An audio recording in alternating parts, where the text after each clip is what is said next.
오늘도 고등부 예배 오신 여러분들 환영합니다.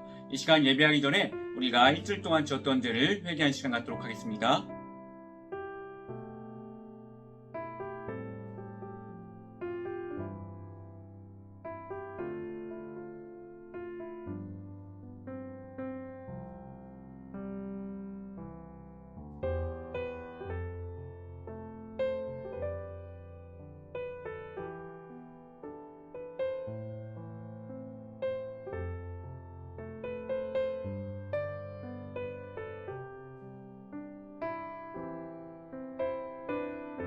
그런즉 누구든지 그리스도 안에 있으면 새로운 피조물이라. 이전 것은 지나갔으니 보라 새 것이 되었도다. 아멘. 사도신경으로 우리의 신앙을 고백하도록 하겠습니다. 나는 전능하신 아버지 하나님 천지의 창조주를 믿습니다. 나는 그의 유일하신 아들 우리 주 예수 그리스도를 믿습니다. 그는 성령으로 잉태되어 동정녀 마리게 나시고 본디오 빌라도에게 고난을 받아 십자가에 못 박혀 죽으시고 장사한 지 사흘 만에 죽은 자 가운데서 다시 살아나셨으며 하늘에 오르시어 전능하신 아버지 하나님 우편에 앉아 계시다가 거기로부터 살아있는 자와 죽은 자를 심판하러 오십니다. 나는 성령을 믿으며 거룩한 공교회와 성도의 교제와 죄를 용서하는 것과 몸의 부활과 영생을 믿습니다. 아멘. 오늘 하나님께서 저에게 주신 말씀은 로마서 6장 6에서 9절의 말씀입니다. 제가 봉독하겠습니다. 우리가 알거니와 우리 옛사람이 예수와 함께 십자가에 못 박힌 것은 죄의 몸이 죽어 다시는 우리가 죄에게 종노릇하지 아니하려 함이니 이는 죽은 자가 죄에서 벗어나 의롭다 하심을 얻었음이니라. 만일 우리가 그리스도와 함께 죽었으면 또한 그와 함께 살 줄을 믿노니 이는 그리스도께서 죽은 자 가운데서 살아나셨으며 다시 죽지 아니하시고 사망이 다시 그를 주장하지 못할 줄을 알미로다. 아멘. 이 말씀은 살아계신 하나님의 말씀입니다. 아멘. 네, 고등부 친구들 반갑습니다. 자, 오늘도 고등부 예배는 미니 수련회로 진행되고 있는데요. 오늘 말씀 전하실 강사님은 우리 치안교회에 재직하고 계시는 박강민 목사님이십니다. 오늘 구원에 대해서 설교하실 때 많은 은혜 받기를 바랍니다.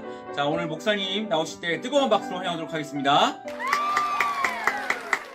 안녕하세요. 우리 치유하는 교회 고등부 더 드리머 여러분을 축복합니다. 이 시간에 하나님 말씀 알고 여기고 드리라는 제목으로 말씀 전하겠습니다. 예전에 추장전 드라마를 보면서 이도령의 모습을 통해 큰 감동을 받은 적이 있습니다. 그가 장원급제를 하고 어명을 받들어 암행어사로 돌아옵니다.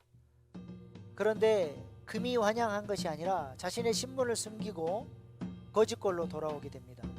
그러다 보니까 사람들로부터 멸시와 천대를 받기 일쑤입니다. 주막에 들러서 주모에게 주모 국밥 한 그릇 말아주시오 했더니 못된 주모가 국밥은커녕 찬물 한 바가지를 떠와서는 어디 아침부터 재수없게 거지가 동냥질이냐며 물을 끼얹어 버립니다. 진짜 거지에게 그렇게 했다면 아마 절대 가만히 있지 않았을 것입니다. 감히 나를 무시해? 너 죽고 나 죽자 하면서 하루 종일 장사를 방해했을지도 모르겠습니다.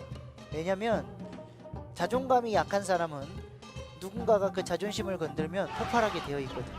그런데 이도령은 너무 여유있게 웃으면서 허허 인심 한번 고얀지고 자락 툴툴 털고 일어납니다. 장모님 집에 가서도 장모님께서 공부하러 가더니 거지가 돼서 돌아왔다고 우리 춘향이 불쌍해서 어떡하냐고 그렇게 찬바람 쌩쌩 불게 행동하고 막 구박을 하고 진짜 서럽게 그렇게 행동을 하는데도 이도령은 여유있게 웃습니다.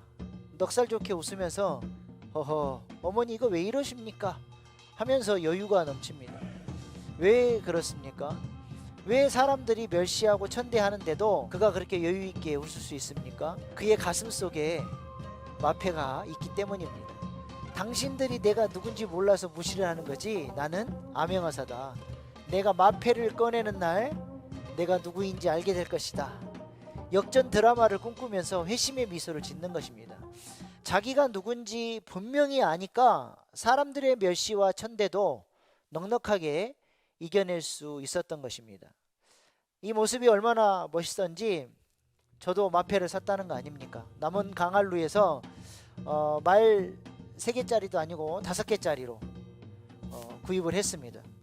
암행어사 출도요. 이 마패를 제가 제 책상 앞에 걸어두고 누군가가 이유도 없이 비난하고 무시하면 조용히 와서 마패를 만지작거리는 겁니다.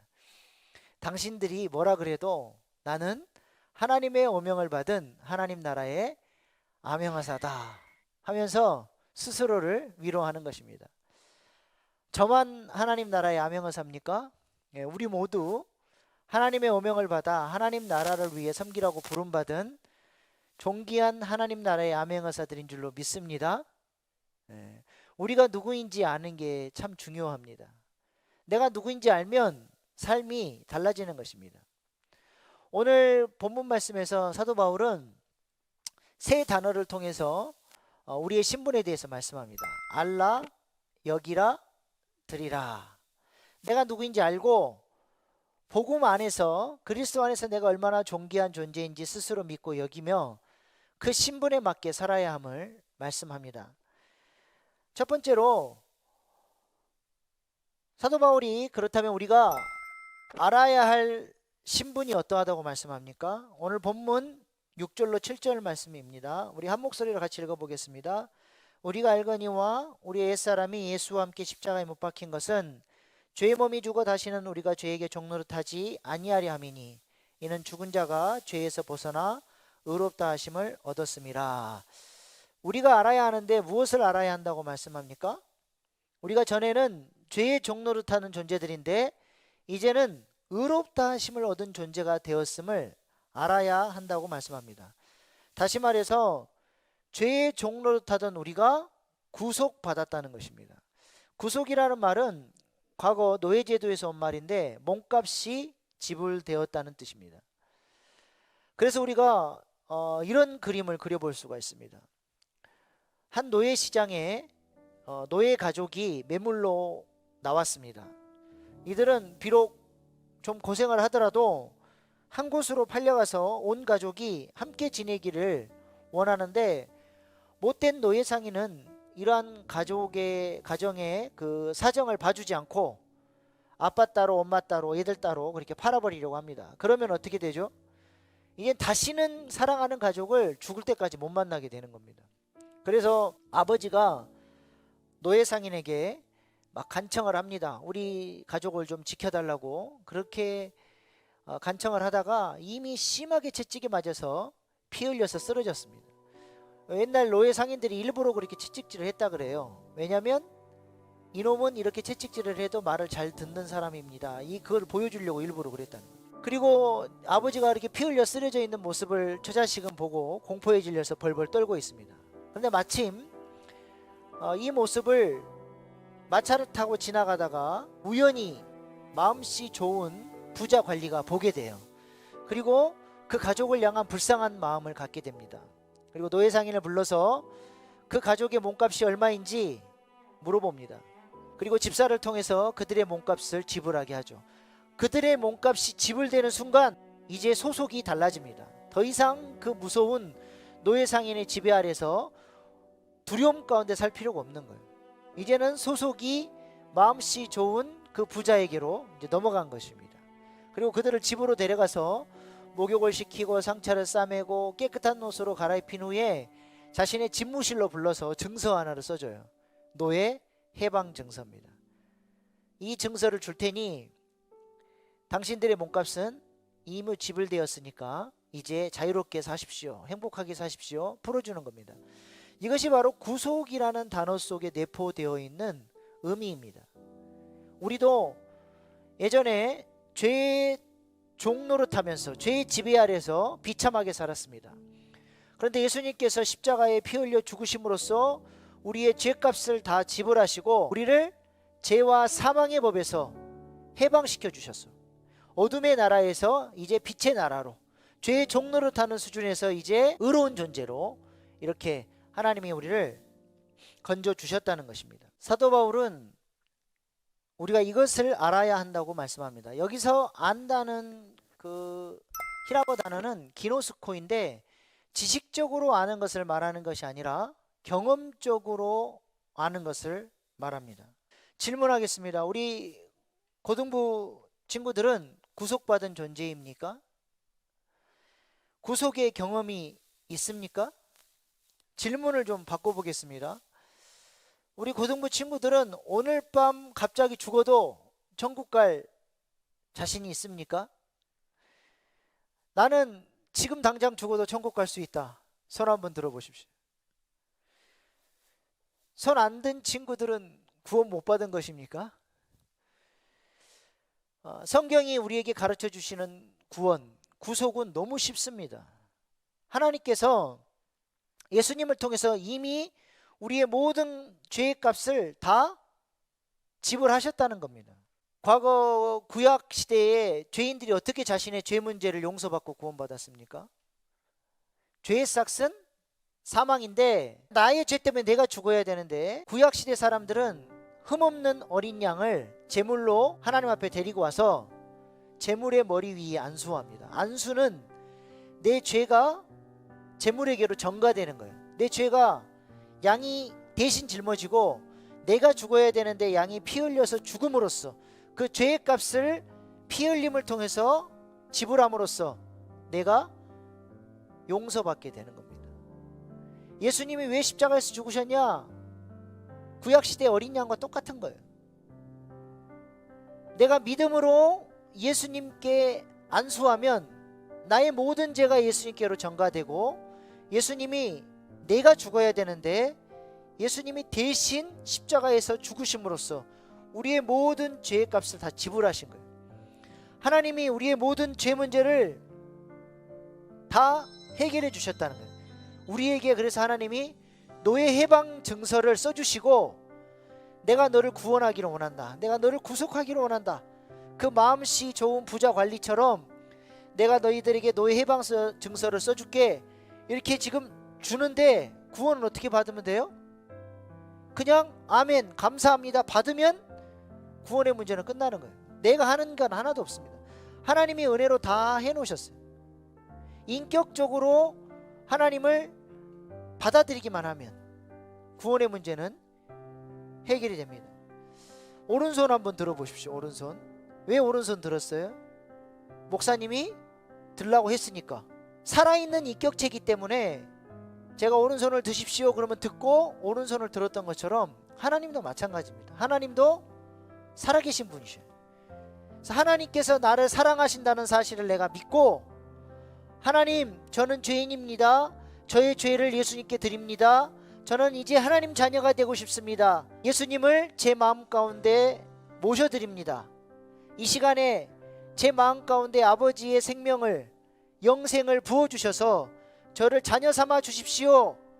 우리가 하나님께 인격적으로 요청을 하면 하나님이 살아계신 하나님이 그 기도를 들으시고 우리 마음 가운데 영생을 주시고 우리를 하나님 자녀 삼아 주시고 구원하신다는 겁니다. 너무 쉬워요.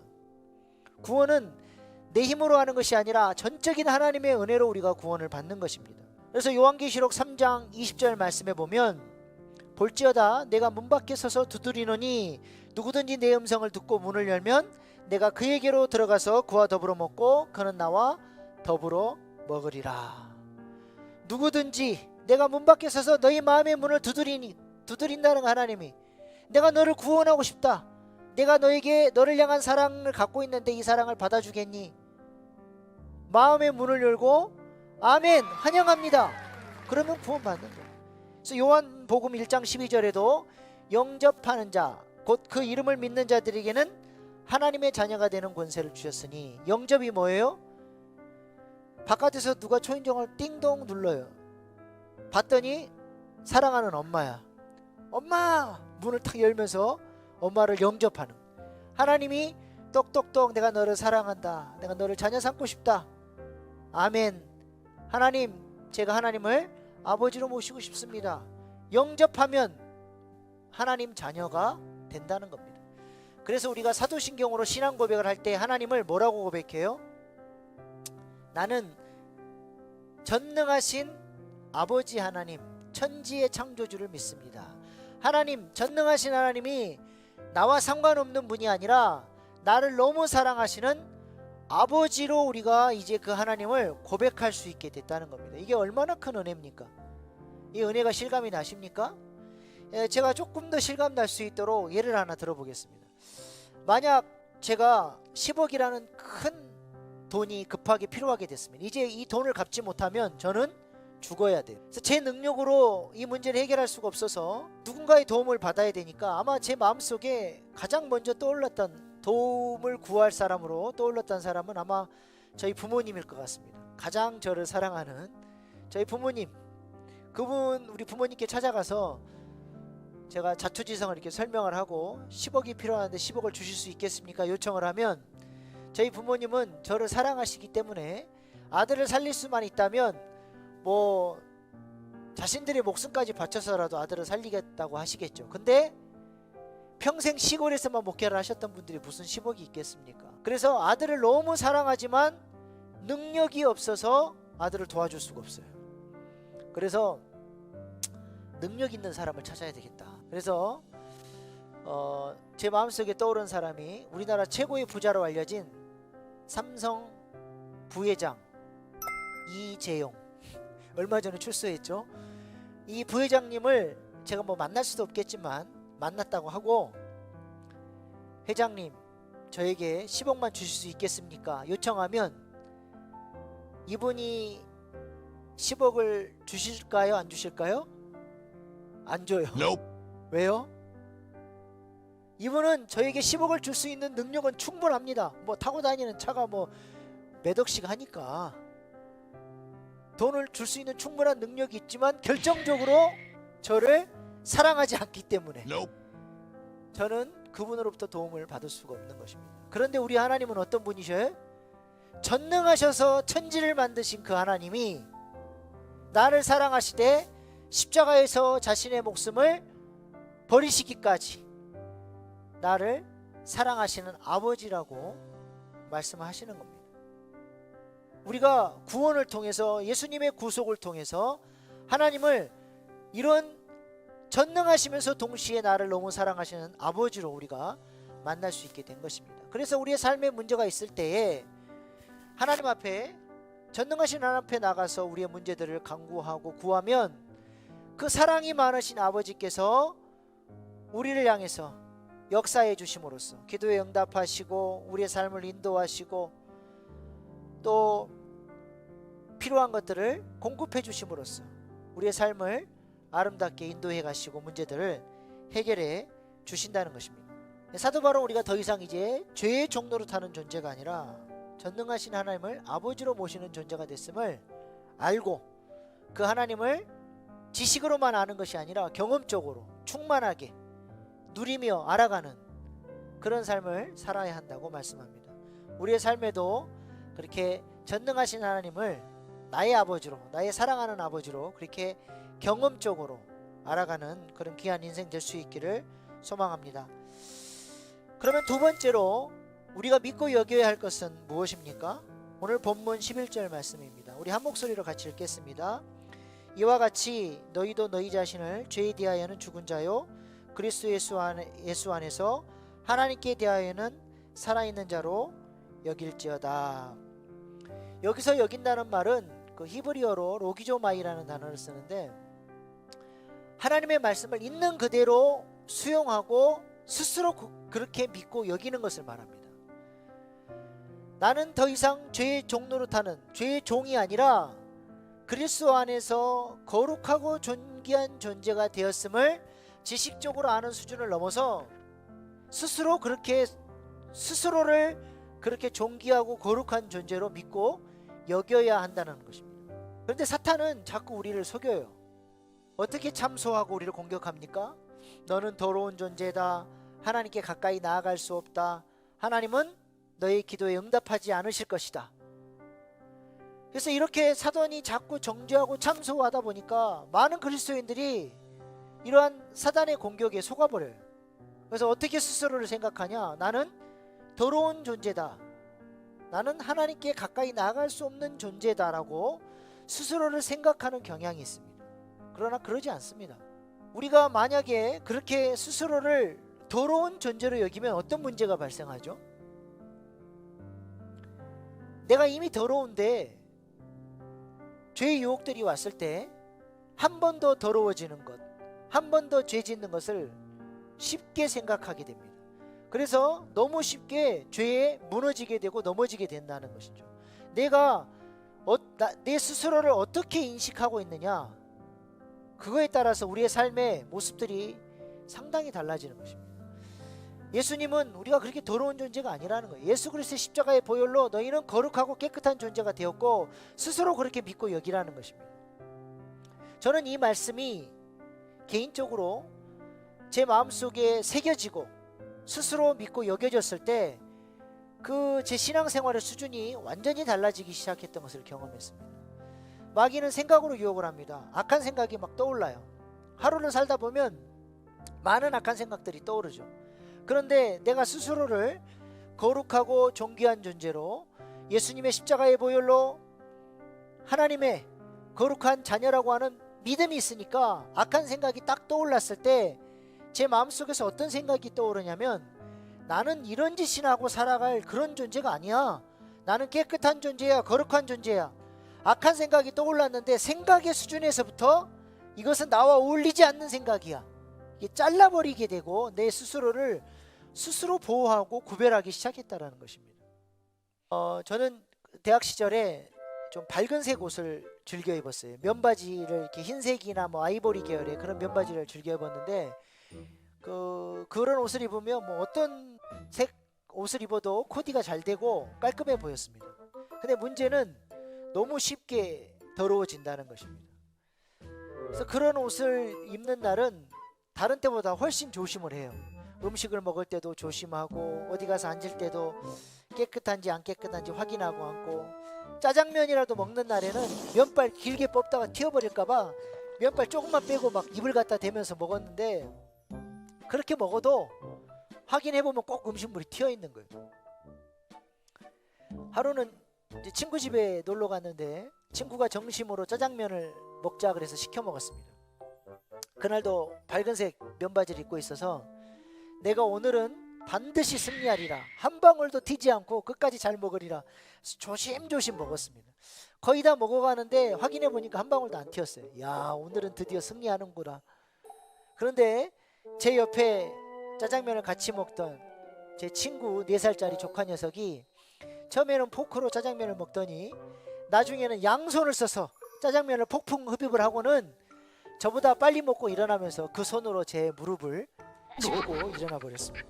어떻게 뭐 피할 겨를도 없이 당해버린 것이죠. 네, 얼마나 속이 상하던지 그날도 또 실패를 하고 말았습니다.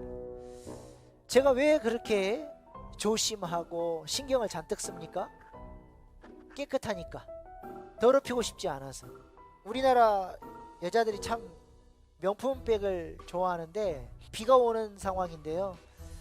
어느 쪽이 진짜 명품백일까요? 이게 이제 명품백을 구별하는 방법인데 어느 쪽이 진짜 명품백입니까? 가슴에 품고 가는 게 진짜 명품백이에요. 진짜 가치가 있고 소중하면 함부로 골리지 않습니다. 내가 그리스도 안에서 깨끗하고 거룩하고 존귀한 존재라고 하는 믿음이 있으면 내 스스로를 죄 가운데 더러운 가운데 함부로 던지질 않아요. 생각의 수준에서부터 악한 생각들을 잘라버리고 나는 이런 짓이나 하고 살 존재가 아니야. 하나님 앞에서 거룩한 삶을 살기 위해서 애를 쓰게 되어 있다라는 것입니다. 여기서 한 걸음 더 나아가서 사도 바울은 우리가 그렇게 깨끗하고 거룩한 존재일 뿐만 아니라 우리가 하나님의 영광을 모시는 존재가 되었음을 이야기를 합니다. 사도 바울은 로마서 3장 25절 말씀에 우리를 거룩하고 존귀한 존재로 세우시기 위해서 예수님께서 우리를 위에 화목 제물이 되셨다라고 말씀합니다. 이 화목 제물의 히라보 단어는 일라스테리온인데 원래 뜻은 법궤 뚜껑을 의미합니다. 법궤 위에 뚜껑이 있어요. 이 법궤 뚜껑 아래 3가지 물건이 있습니다. 두 돌판, 감추인 만나, 아론의 쌍난 지팡이. 이 3가지 물건은 이스라엘 백성들의 어떤 점과 공통적으로 연결되어 있어요. 그게 뭘까요? 그것은 이스라엘 백성들이 하나님을 대적하고 원망했던 것과 연결되어 있습니다. 이 3가지는 이스라엘 백성들의 심판받아 마땅한 죄를 상징합니다. 하나님이 두 돌판을 통해 계명을 주실 때 이스라엘 백성들은 금송아지로 우상 숭배했습니다. 또 하나님께서 만나를 주실 때에는 예굽이 더 좋았다라고 원망하면서 모세를 돌로 치려고 했죠. 또 아론의 쌍난 지팡이는 모세와 아론의 영적 권위에 도전하면서 하나님의 인도하심을 거절했습니다. 이스라엘 백성들이 심판받아 마땅한 이 세 가지 죄악을 상징하는 물건을 법궤 안에 놓고 뚜껑을 만들어서 덮어요. 그리고 그 뚜껑 위에 대제사장이 속죄의 피를 뿌립니다. 그러면 하나님은 당연히 심판해야 될 그 죄 위에 속죄의 피가 뿌려지니까 그 피 때문에 이스라엘 백성들의 죄를 용서하시고 한 걸음 더 나아가 그 법궤 뚜껑을 시은좌라 그래요. 하나님이 영광이 머무시는 자리, 하나님께서 그 자리에 영광으로 임재를 하신다는 거예요. 이게 법궤 뚜껑이 갖고 있는 영적 의미입니다. 그러면 예수님을 법궤 뚜껑, 화목 제물 삼으셨다라는 말은 무슨 말이에요?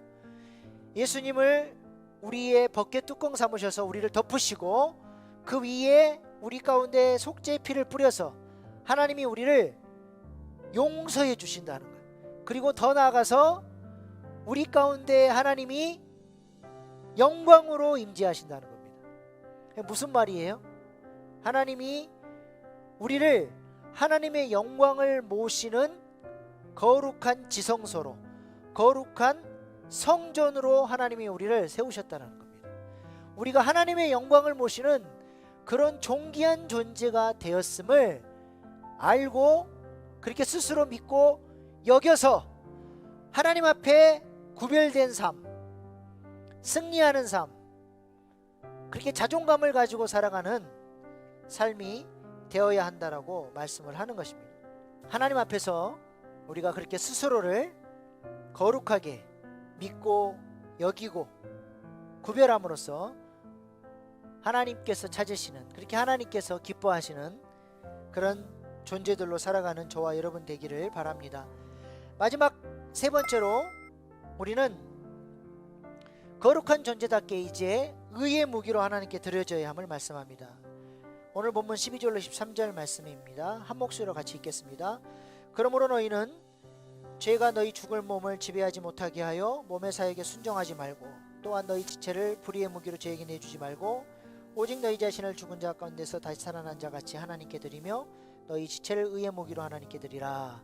내가 누구인지 알고 그렇게 스스로 믿어졌으면 이제는 그 신분에 맞게 살아야 한다는 거예요. 사도 바울은 우리가 이제는 하나님 나라를 위해서 의의 무기로 드려져야 한다 말씀합니다. 여기서 드리다라는 단어는 파라스테사테인데 하나님께서 사용하실 수 있도록 전 인격적인 모든 영역들이 하나님의 도구로 내어 드리는 것을 말합니다. 전 인격적인 모든 영역들을 하나님이 사용하실 수 있도록 하나님의 도구로 내어 드리는 것을 의미하는 거예요. 제가 청년 사역하면서 청년들로부터 자주 들었던 질문 두 가지가 있는데, 그 첫 번째는 뭐냐면, 목사님, 한 번 구원받은 사람이 지옥에 갈 수 있나요? 구원받은 사람이라고 하면 지옥에 안 가지. 그 다음에 이제 진짜 질문의 의도가 있어요. 두 번째 질문인데, 그러면 한 번 구원받은 사람이 죽을 때까지 죄를 지어도 천국은 가겠네요? 질문의 의도가 뭡니까? 천국에는 가고 싶고 죄 지으면서 마음껏 살고 싶다는 거예요. 이런 질문에 뭐라고 대답해야 돼요? 만약에 예수님께 이것을 질문했다 그러면 우리 예수님께서 아마 그 녀석의 머리에 꿀밤 한 대 주시면서, 이 녀석아, 내가 열매로 그 나무를 안다고 몇 번이나 말하지 않았느냐, 그렇게 말씀하셨을 것 같습니다. 사과 나무를 심으면 생명의 원리를 따라 뭐가 열려야 돼요? 사과 열매가 열려야 돼요. 우리의 심령에 예수 생명이 심겼으면 우리의 삶 가운데 그 생명의 원리를 따라 무슨 열매가 맺혀야 됩니까? 예수 생명의 열매가 맺혀야 돼요. 근데 이 청년의 질문은 이런 것과 같아요. 제가 사과나무를 심었는데 이 나무에서 배가 열리나요? 이거는 질문 자체가 잘못된 것이고 어리석은 질문이에요. 예수 생명을 통해서 구원받은 사람은 절대 그럴 수가 없습니다. 물론 예수 생명이 심겼지만 아직 이 생명이 덜 자라고 연약해서 가끔 죄에 넘어지고 쓰러질 때가 있어요. 그러나 진짜로 구원받은 사람이고 그 사람의 마음속에 예수 생명이 역사하면 절대로 죽을 때까지 죄가 좋고 죄를 지어도 아무렇지도 않고 절대 그럴 수가 없습니다.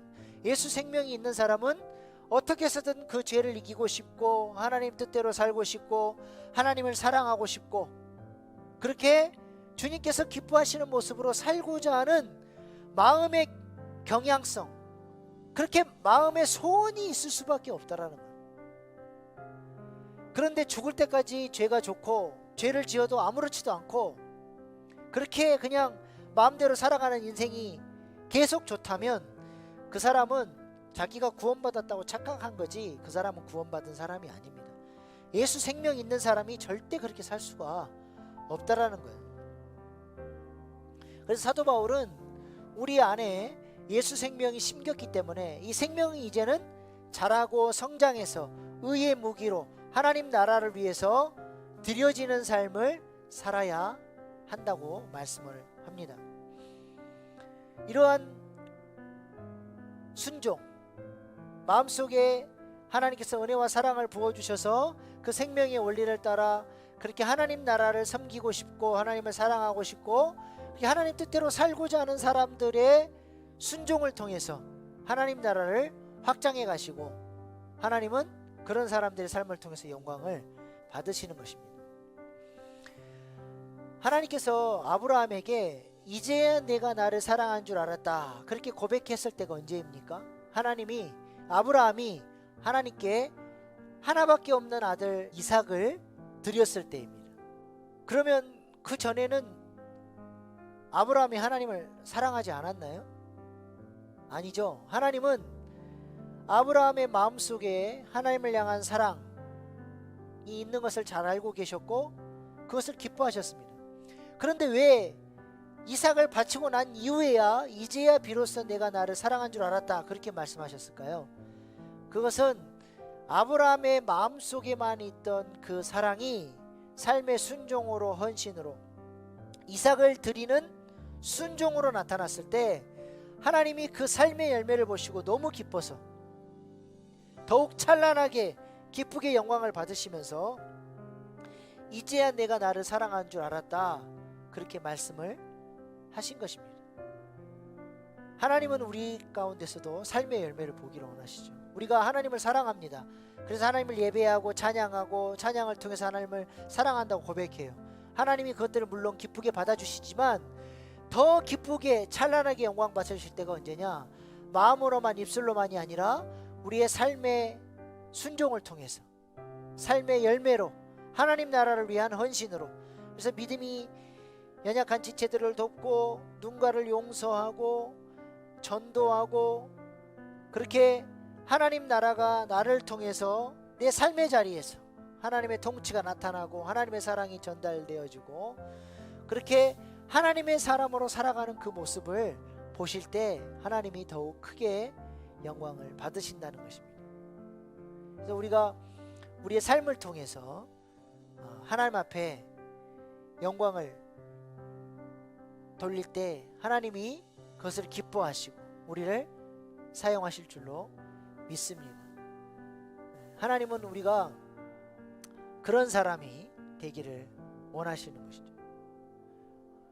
내가 누구인지 알고 얼마나 하나님께서 나를 존귀한 존재로 보시는지 그것을 알아야 됩니다. 그리고 그렇게 스스로 믿고 여겨야 돼요. 그러한 믿음이 있는 사람이 기꺼이 기쁨으로 하나님께서 원하시는 순종의 열매를 내어놓을 수 있게 되고 하나님이 나를 사랑하셨던 것처럼 나도 누군가를 사랑하고 희생하고 섬기고 그렇게 살아가게 되는 것입니다. 하루야마 시게오라고 하는 일본 사람이 쓴 뇌내 혁명이라는 책이 있어요. 그 책에 보면 이제 우리의 뇌를 연구한 책인데 사람만이 갖고 있는 대뇌 심피질이라는 뇌 구조가 있습니다. 근데 그 사람을 사람되게 만드는 그 대뇌 심피질이 하는 역할이 뭐냐면 누군가를 사랑하고 희생하고 섬기고 이런 것은 사람만이 할 수 있다는 거예요. 이게 대뇌 심피질이 갖고 있는 역할입니다. 그래서 과학자들이 실험을 했어요. 한 5세 지능 정도 되는 고릴라, 뭐 침팬지하고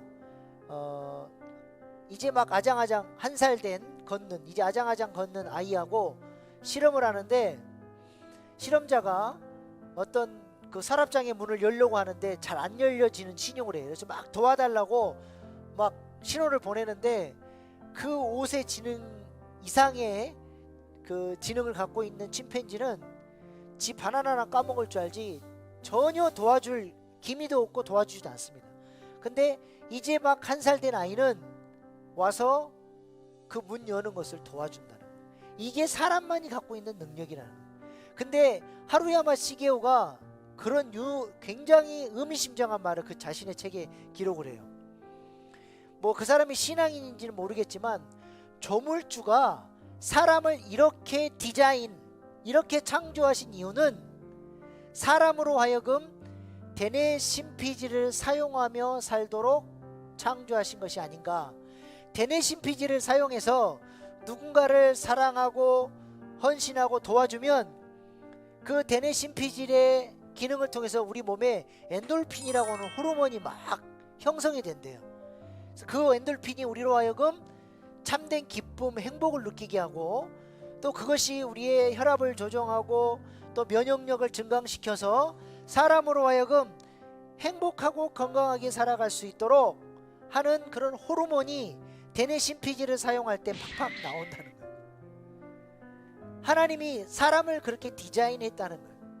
하나님의 형상을 따라서 하나님께서 원하시는 삶을 순종으로 내어드릴 때 가장 행복하고 아름답게 살아갈 수 있도록, 가장 자신의 최상의 능력을 발휘할 수 있도록 그렇게 하나님이 우리 사람을 창조를 하셨다는 것입니다. 우리 사랑하는 치유하는 교회 고등부 친구들이 이렇게 하나님 앞에서 내가 누구인지 알고 스스로 그렇게 믿고 여기고 그렇게 하나님 앞에 의의 무기로 드려져서 하나님 나라를 위한 일꾼들로 아름답게 성장해 갈 수 있기를 축복합니다. 기도하겠습니다. 참 좋으신 하나님, 이 땅의 것이 전부인 줄 알고 어둠 가운데 죽어야 했던 우리를 살리셔서 자녀 삼아 주시고 의롭다 칭해 주시니 감사합니다. 은혜 안에 날마다 성화되어지게 하셔서 거룩한 존재답게 아름다운 순종의 열매를 주님께 내어놓을 수 있는 저희들 될 수 있도록 인도하여 주시옵소서. 하나님 앞에 예배를 올려드리는 고등부 친구들의 결단을 받으셔서 귀한 고등부를 통해 하나님 크신 영광 받아 주시옵소서. 감사드리며 존귀하신 예수님의 이름으로 기도합니다. 아멘. 이제는 주 예수 그리스도의 은혜와 하나님의 크신 사랑과 성령님의 감화감동 교통하심이 구원의 확신을 가지고 구원의 소망을 가지고 살아가기로 결단한 우리 고등부 친구들과 교사들을 위해 이제부터 영원까지 함께하기를 간절히 축원합니다. 아멘.